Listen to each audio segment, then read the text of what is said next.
Hi there. So today we're here talking about the five love languages by Gary Chapman. And the first love language is physical touch. Right. Um, Says all people appreciate the physical touch of another person. It's just that for men primarily, All men are physical touch.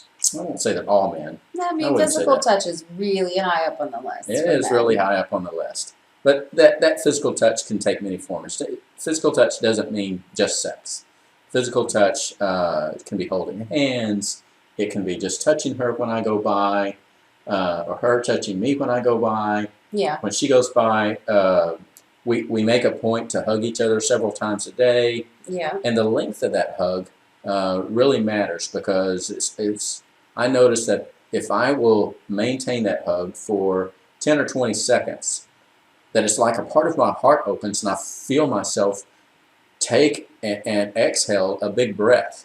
Whereas if I just go by and give her a quick hug, then I don't always get that. And it's almost like a little bit of a release there of, especially if I'm having a stressful day, Yeah. it's a way to exhale that stress. Um, I read somewhere recently that a hug means that you matter. You matter to me. I value you, and so I really try to give quality hugs. Yeah. And we've actually made it kind of it's a ritual for Right. us, right? So in the morning, Right. A favorite part of the day was when you would come over and give me a hug Right. when you were off to work and I was still in bed. But now I'm not in bed when you're up and out, so I come look for you. Well, yeah, Pratima gets up and she meditates first thing in the morning. She goes and does that in her office.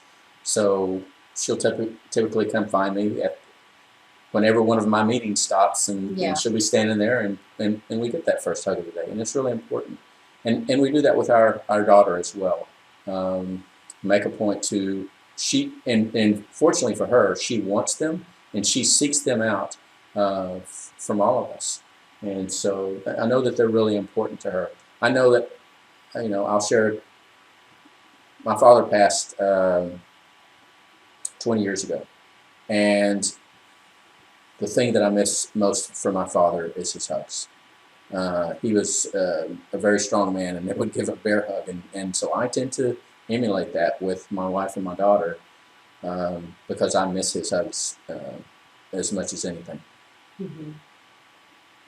So if this is your love language, then if you feel like you're not receiving it, I would say ask yourself what are some ways that your partner could give you that physical touch so that you felt love, right? Right. So I think some of the responsibility has to come back to me, right? I have to be able to figure it out what it is that means something to me and then communicate that with you.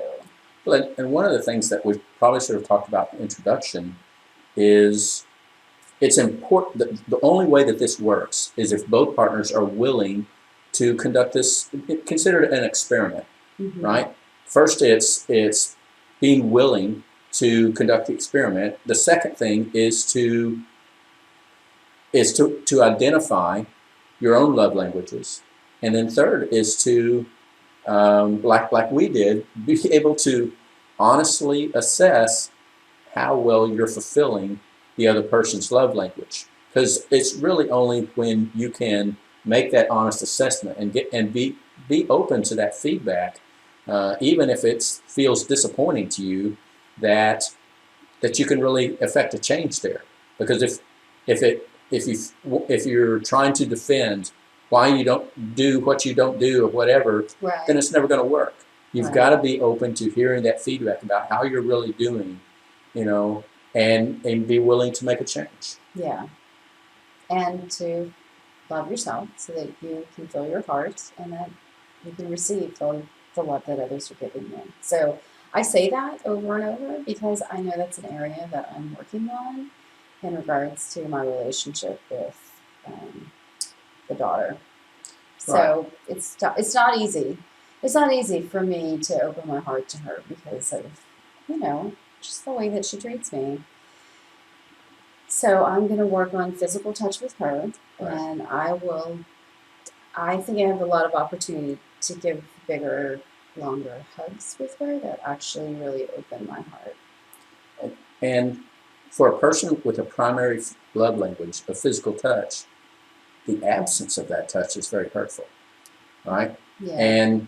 And also hitting, whether it's hitting or spanking, for someone that is their primary love language, it amplifies how damaging that is to that person's soul. And so it's something that we really want to be careful about. Yeah, never thought of it like that. Yeah. Okay. I'm done. Okay. We will move on to the next language, and we're going to be talking about words of appreciation or encouragement next. Thanks, and keep watching.